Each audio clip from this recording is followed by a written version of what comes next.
ಓಂ ಅಕ್ಷರಂ ಅಂಬರಾಂತ ಧೃತೇಃ.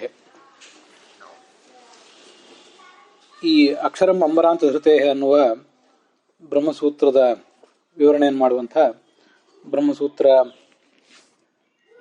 ಭಾಷ್ಯದ ಮತ್ತು ಅದರ ಅಣುಭಾಷ್ಯದ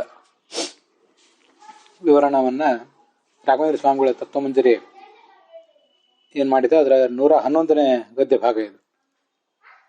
ಪರಮಾತ್ಮನೇ ಸರ್ವಾಧಾರ ಆಗಿದ್ದಾನೆ ಹೊರತು ಲಕ್ಷ್ಮೀ ತತ್ವ ಅಲ್ಲ, ಮತ್ತಾರು ಜೀವರು ಕೂಡ ಅಲ್ಲ. ಯಾಕೆ ಹಾಗೆ ಹೇಳಬೇಕು, ಕುತಃ ಅಂತ ಪ್ರಶ್ನೆ.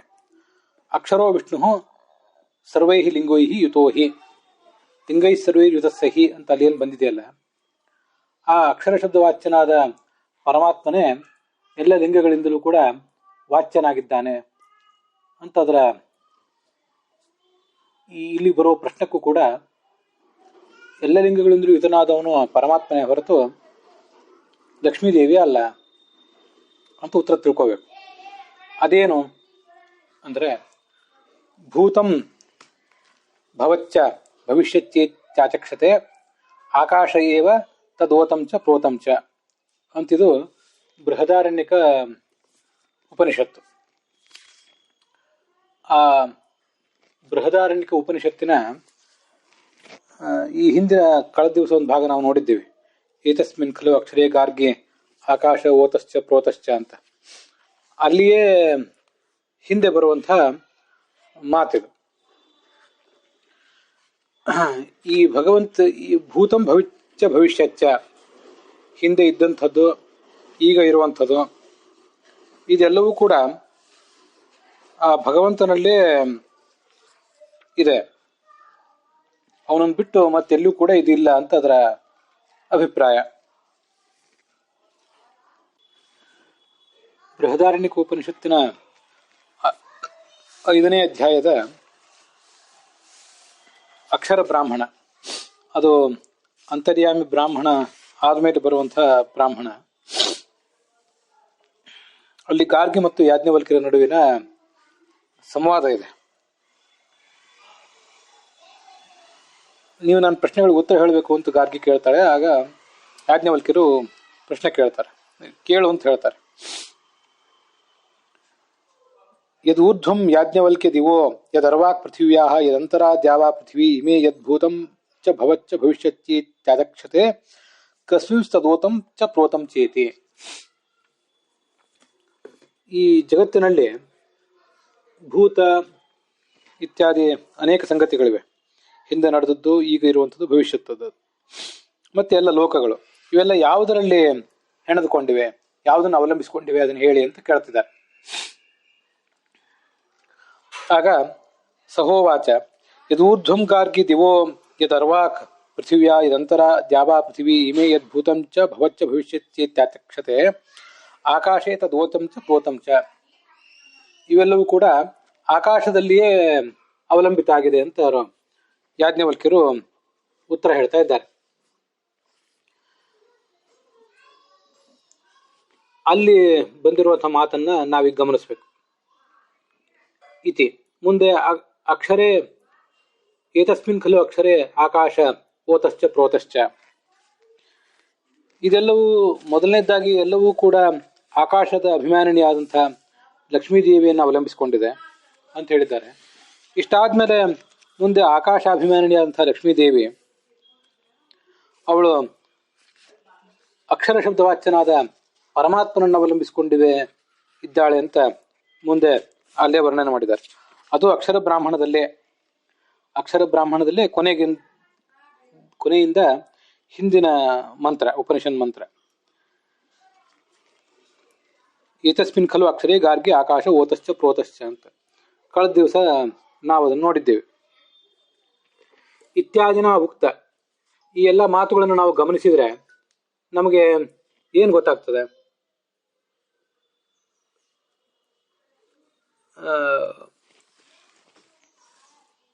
ಅಂಬರಾಂತ ಶಬ್ದಿತ ಪ್ರಕೃತ್ಯಂತ ಸರ್ವಾಧಾರತ್ವ.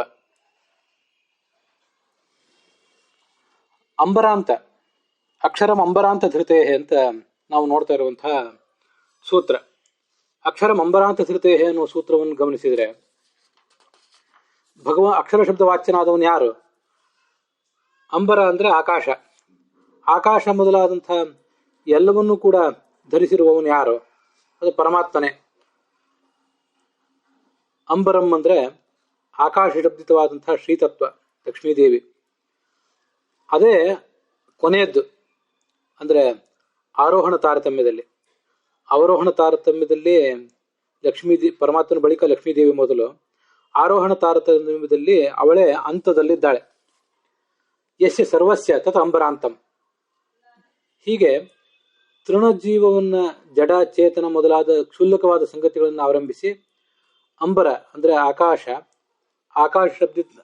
ಶಬ್ದ ವಾಚ್ಯರಾದ ಲಕ್ಷ್ಮೀದೇವಿ ಅವಳವರೆಗೆ ಪ್ರತಿಯೊಂದನ್ನು ಕೂಡ ಯಾರು ಧರಿಸಿದ್ದಾನೋ ತಸ್ಯ ಧೃತೆ ಧಾರಣಾತ್ ಅಂತ ಈ ಶಬ್ದದಿಂದ ಕೊನೆಗೆ ಅಕ್ಷರ ಶಬ್ದ ವಾಚ್ಯನಾದವನು ಪರಮಾತ್ಮನೇ. ಅಕ್ಷರಂ ತತ್ತು ಬ್ರಹ್ಮೈವ. ಅಕ್ಷರ ಶಬ್ದ ವಾಚ್ಯನಾದವನು ಪರಮಾತ್ಮನೇ. ಯಾಕಂದ್ರೆ ಈ ಪ್ರಕೃತಿ ಮೊದಲಾದ ಎಲ್ಲವನ್ನೂ ಧರಿಸಿದವನು ಅವನೇ ಆಗಿದ್ದಾನೆ ಹೊರತು ಬೇರೆ ಯಾರು ಕೂಡ ಆಗಿಲ್ಲ ಅಂತ ಅದರ ಆ ಸೂತ್ರದ ಅರ್ಥ. ಅಂಬರಾಂತ ಶಬ್ದಿತ ಪ್ರಕೃತ್ಯಂತ ಸರ್ವಾಧಾರತ್ವ, ಪ್ರಕೃತಿಯವರೆಗೆ ಎಲ್ಲವನ್ನೂ ಧರಿಸಿರುವಿಕೆ. ಮತ್ತೆ ಪ್ರಶಾಸನ ಅಂದ್ರೆ ಆಡಳಿತ ಅಂತ ಅರ್ಥ, ನಿಯಂತ್ರಣ ಅಂತ ಅರ್ಥ. ಏತಸ್ಯ ವಾ ಖಲು ಅಕ್ಷರಸ್ಯ ಕಾರ್ಗಿ ಪ್ರಕಾಶನೆ. ಅವನ ಆ ಭಗವಂತನ ಪ್ರಶಾಸನದಲ್ಲಿ ಎಲ್ಲವೂ ಕೂಡ ಅಡಗಿಕೊಂಡಿದೆ ಅಂತ ಹಿಂದೆ ಬಂದಿದೆ. ಆ ಪ್ರಶಾಸನ ಅಂದ್ರೆ ಏನರ್ಥ ಅದನ್ನೀಗ ಗಮನಿಸಬೇಕು. ಆ ಪ್ರಶಾಸನವನ್ನ ಏನಂತ ತಿಳ್ಕೊಳ್ಬೇಕು? ಪ್ರಶಾಸನ ಶಬ್ದಿತ ಅಸಂಕುಚಿತ ಅನನ್ಯಾಯತ್ತ ಆಜ್ಞಾ ಮಾತ್ರಾಧೀನ. ಪ್ರಶಾಸನ ಅಂದ್ರೆ ನಿಯಂತ್ರಣ, ಆಡಳಿತ. ಅಸಂಕುಚಿತವಾದ ಆಡಳಿತ, ಪೂರ್ಣವಾದ ನಿಯಂತ್ರಣ ಜಗತ್ತಿನ ಮೇಲೆ. ಅನನ್ಯಾಯತ್ತ, ಮತ್ತೆ ಆ ಆಡಳಿತ ಮಾಡುವ ನಿಯಂತ್ರಿಸುವ ಗುಣ ಅವನಿಗೆ ಮತ್ತೊಬ್ಬರಿಂದ ಬಂದದ್ದಲ್ಲ. ಅನನ್ಯಾಯತ್ತ ಆಜ್ಞಾ, ಆ ಭಗವಂತನ ಆಜ್ಞೆ ಅದು ಇನ್ನೊಬ್ಬರಿಗೆ ಅಧೀನವಾದದ್ದಲ್ಲ. ಮಾತ್ರಾಧೀನ ಸರ್ವಾಧಾರಕತ್ವ, ಸರ್ವಕ್ಕೂ ಆಧಾರನಾಗಿರುವೆ. ತನ್ನ ಆಜ್ಞೆ ತನ್ನ ಇಚ್ಛೆಗೆ ಮಾತ್ರ ಅಧೀನವಾದಂತಹ ಸರ್ವಾಧಾರಕತ್ವ, ಇದು ಪ್ರಶಾಸನ ಅಂತ ಅನ್ನೋದಕ್ಕೆ ಅರ್ಥ. ಮುಂದೆ ಅಸ್ಥೂಲಂ ಅನಣು ಅನ್ನುವಂಥ ಮಾತುಗಳಿವೆ ಉಪನಿಷತ್ನಲ್ಲಿ. ಆ ಅಸ್ಥೂಲಂ ಅನಣು ಅಂತ ಅನ್ನುವುದಕ್ಕೆ ಏನರ್ಥ? ಅದಕ್ಕೆ ಸೂತ್ರಗಳಿವೆ. ಅನ್ಯಭಾವ ವ್ಯಾವೃತ್ತಿ ಅಷ್ಟೇ ಮೊದಲಾದ ಸೂತ್ರಗಳಿವೆ. ಸೂತ್ರಗಳ ಅರ್ಥಗಳನ್ನು ಆಮೇಲೆ ನೋಡೋಣ. ಅಸ್ಥೂಲಂ ಅನಣು ಇತ್ಯಾದಿ ವಾಕ್ಯೋಕ್ತ, ಆ ವಾಕ್ಯಗಳಿಂದ ಹೇಳಲ್ಪಟ್ಟದ್ದು ಏನರ್ಥ? ಪ್ರಾಕೃತವಾದ ಸ್ಥೂಲತೆ ಭಗವಂತನಿಗಿಲ್ಲ, ಅಪ್ರಾಕೃತವಾದ ಸ್ಥೂಲತೆ ಆತನಿಗಿದೆ. ಮತ್ತೆ ಪ್ರಾಕೃತವಾದ ಸ್ಥೂಲತೆ ಇಲ್ಲ, ಪ್ರಾಕೃತವಾದ ಅಣುತ್ವವೂ ಅವನಿಗಿಲ್ಲ, ಸ್ಥೌಲ್ಯಾದಿರಾಹಿತ್ಯ. ಆದರೆ ಅಪ್ರಾಕೃತ ಅಣುತ್ವ ಮಹತ್ವಾದಿ ರೂಪ ಏತತ್ ಪ್ರಕರಣ ಶ್ರುತ ಸರ್ವಲಿಂಗೈ ಯುತತ್ವಾತ್. ಅಪ್ರಾಕೃತವಾದಂತಹ ಸರ್ವ ಗುಣಗಳು ಕೂಡ ಆತನಲ್ಲಿ ಇದ್ದೇ ಇವೆ. ಈ ಬೃಹದಾರಣ್ಯಕ ಉಪನಿಷತ್ತು ಮತ್ತೆ ಇತರ ಬೇರೆ ಉಪನಿಷತ್ತುಗಳು ಅಲ್ಲೆಲ್ಲ ವರ್ಣಿತ ಆಗಿರುವಂತಹ ಬೇರೆ ಬೇರೆ ಗುಣಗಳೆಲ್ಲವೂ ಅಂತ ಎಲ್ಲ ಲಿಂಗಗಳು ಪರಮಾತ್ಮನಲ್ಲಿವೆ. ತೇಷಾಂ ಭಾಷ್ಯೋಕ್ತ ವಾಕ್ಯೈ ವೈಷ್ಣವತ್ವಸ್ಯ ಪ್ರಸಿದ್ಧತ್ವಾಚ. ಬೃಹದಾರಣ್ಯಕ ಉಪನಿಷತ್ನಲ್ಲಿ ಬಂದಿರುವ ಮಾತುಗಳೆಲ್ಲವನ್ನೂ ನಾವು ಭಾಷ್ಯದಲ್ಲಿ ಆಚಾರ ಉದ್ಧರಿಸಿರುವಂತಹ ಬೇರೆ ಬೇರೆ ಉಪನಿಷತ್ತುಗಳನ್ನು ನಾವು ಗಮನಿಸಿದರೆ ಅವೆಲ್ಲವೂ ಕೂಡ ವಿಷ್ಣುವಿನ ಗುಣಧರ್ಮಗಳೇ ಅಂತಾನೆ ಗೊತ್ತಾಗ್ತದೆ. ಅಸ್ಥೂಲಂ ಅನಣು ಅಂತ ಬೃಹದಾರಣ್ಯಕ ಉಪನಿಷತ್ತಿನಲ್ಲೇ ಇದೆ. ಅಸ್ಥೂಲ ಅನಣು ಅಮಧ್ಯಮ ಮಧ್ಯಮ ಅವ್ಯಾಪಕೋ ವ್ಯಾಪಕ ಯಹ ಅಸೌ ಹರಿ ಅಂತ ಸ್ಪಷ್ಟವಾಗಿ ಉದಾಹರಣೆ ಬಂದಿದೆ. ಹರಿ ಆದಿ ಅನಾದಿ ಅವಿಶ್ವ ವಿಶ್ವ ಸಗುಣೋ ನಿರ್ಗುಣ ಇತ್ಯಾದೇಹೇ ವಿಷ್ಣೋರೇವ ತೇ ಧರ್ಮಾ. ಹೀಗೆ ಭಾಷ್ಯದಲ್ಲಿ ಆಚಾರ್ಯರು ಉದ್ಧರಿಸಿರುವ ಮಾತುಗಳ ಮೂಲಕ ಅವೆಲ್ಲವೂ ಭಗವಂತನ ಹರಿಯ ಧರ್ಮಗಳಂತ ಗೊತ್ತಾಗ್ತವೆ ಹೊರತು ಬೇರೆ ಯಾರ ಧರ್ಮಗಳು ಕೂಡ ಅಲ್ಲ ಅಂತ ಅದರ ಅಭಿಪ್ರಾಯ. ಕೇವಲ ಬೃಹದಾರಣ್ಯಕ ಉಪನಿಷತ್ತನ್ನು ಗಮನಿಸಿದರೆ ಅದು ಸ್ಪಷ್ಟವಾಗಿ ನಮಗೆ ಗೊತ್ತಾಗದೇ ಇರಬಹುದು. ಆದರೆ ರಾಘವೇಂದ್ರ ಸ್ವಾಮಿಗಳು ಅದಕ್ಕಾಗಿ ಹೇಳ್ತಾರೆ, ಭಾಷ್ಯದಲ್ಲಿ ಆಚಾರ್ಯ ಉದ್ಧರಿಸಿರುವ ಬೇರೆ ಬೇರೆ ಮಾತುಗಳನ್ನು ಗಮನಿಸಿದರೆ ಅಸೌ ಹರಿಹಿ ಅಂತ ಅಲ್ಲಿ ಕೊಟ್ಟಿದ್ದಾರೆ. ಇತ್ಯಾದೇಹೇ ವಿಷ್ಣೋರೇವ ತೇ ಧರ್ಮ, ವಿಷ್ಣುವಿನ ಧರ್ಮಗಳೇ ಆಗಿವೆ ಅವೆಲ್ಲ, ಹೊರತು ಬೇರೆ ಯಾರ ಧರ್ಮಗಳು ಕೂಡ ಅಲ್ಲ. ಬ್ರಹ್ಮಪುರಾಣದ ಮಾತನ್ನು ಕೂಡ ಆಚಾರ್ಯ ಉದ್ಧರಿಸ್ತಾರೆ. ಅಸ್ಥೂಲ ಅನನುರೂಪೋಸೌ ಅವಿಶ್ವೋ ವಿಶ್ವಯೇವ ಚ ವಿರುದ್ಧ ಧರ್ಮ ರೂಪೋಸೌ ಐಶ್ವರ್ಯಾತ್ ಪುರುಷೋತ್ತಮ ಅಂತ.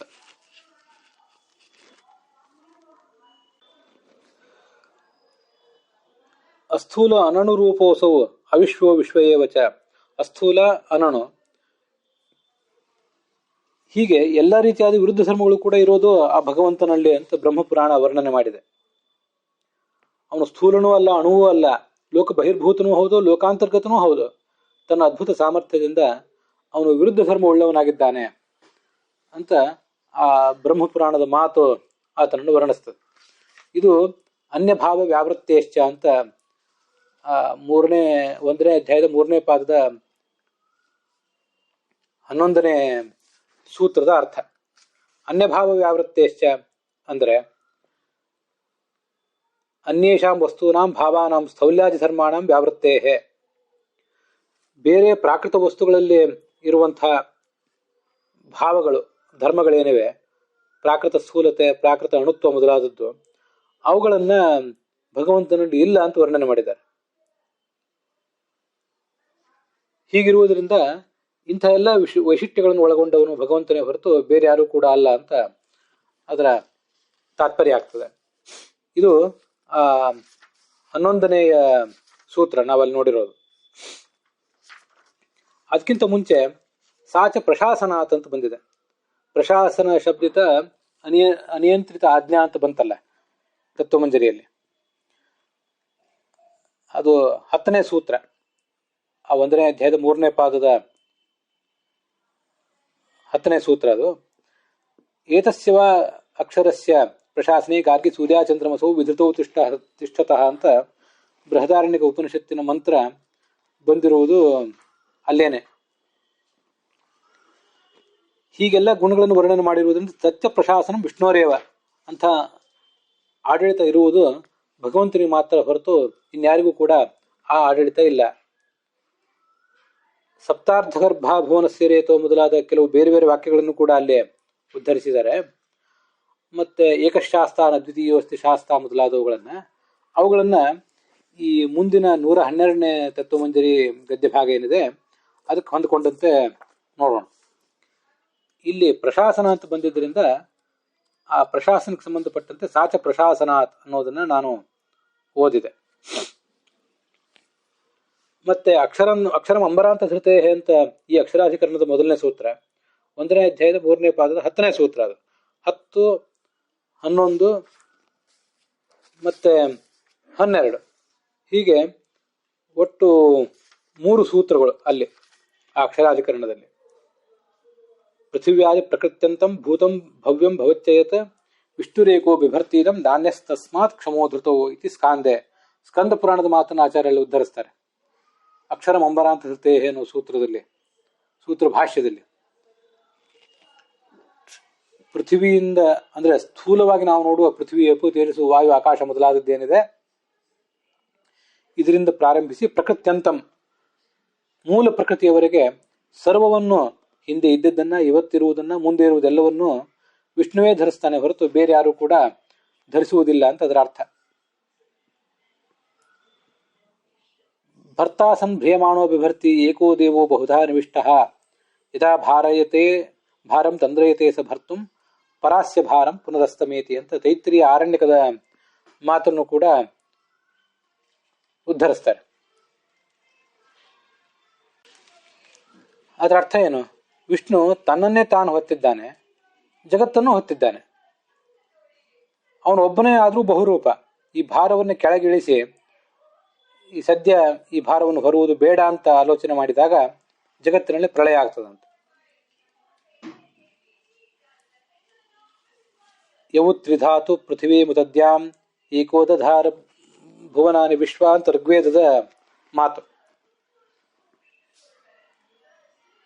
ತ್ರಿಧಾತು ಪ್ರಕೃತಿ, ಪುರುಷ ಮತ್ತು ಕಾಲ, ಈ ಮೂರನ್ನು ಧರಿಸಿರುವ ಅವನು. ಪ್ರಕೃತಿ ಅಂದರೆ ಜಡವಾದ ಪ್ರಕೃತಿ, ಪುರುಷ ಅಂದರೆ ಚತುರ್ಮುಖ, ಮತ್ತು ಕಾಲ ಅಂದರೆ ಕಾಲದ ಅಭಿಮಾನಿಯಾದಂಥ ರುದ್ರ ಮೊದಲಾದವರು. ಸ್ಥೂಲವಾಗಿ ಅರ್ಥ ಹೇಳಿದೆ. ವಿಶೇಷ ಅರ್ಥಗಳನ್ನು ಮುಂದೆ ಬ್ರಹ್ಮಸೂತ್ರ ಭಾಷ್ಯದ ಶ್ರವಣದಲ್ಲೇ ನಾವು ನೋಡೋಣ. ಹೀಗೆ ಜಡ ಪ್ರಕೃತಿ, ಚತುರ್ಮುಖ, ರುದ್ರ ಮೊದಲಾದವರನ್ನು ಧರಿಸಿದಂಥವನು ಅವನೇ ಶ್ರೀದೇವಿ ಭೂದೇವಿಯರನ್ನು ಕೂಡ ಧರಿಸಿದ್ದಾರೆ. ಪೃಥ್ವಿ ಮತ್ತು ದ್ಯೌ ಅಂದರೆ ಶ್ರೀದೇವಿ ಮತ್ತು ಭೂದೇವಿಯರೇ. ದ್ಯಾವಾ ಪೃಥಿವ್ಯೌ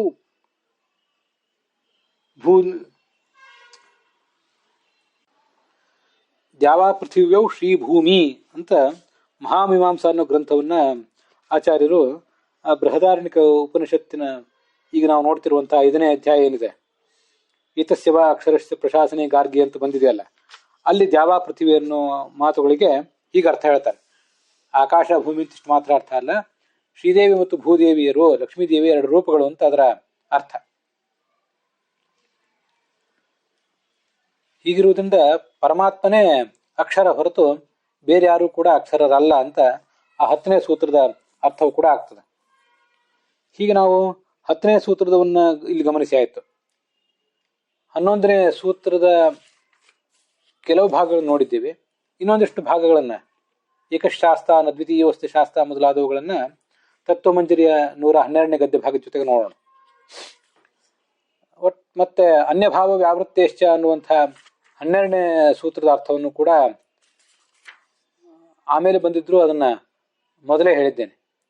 ಹೀಗೆ ಪ್ರಸಂಗಕ್ಕನುಸಾರವಾಗಿ ಅದೆಲ್ಲವನ್ನು ಕೂಡ ಅಲ್ಲಿ ಹೇಳಿದ್ದೀನಿ. ಇನ್ನೊಂದು ಸೂತ್ರವನ್ನು ಈ ಅಧಿಕರಣಕ್ಕೆ ಸಂಬಂಧಪಟ್ಟಂತೆ ಪೂರ್ಣವಾಗಿ ವಿವರಿಸುವುದು ಉಳಿದಿದೆ. ಅದನ್ನು ನಾಳೆ ನೋಡೋಣ. ಇಲ್ಲಿಗೆ ಈ ಭಾಗ ಸಮಾಪ್ತವಾಗಿದೆ.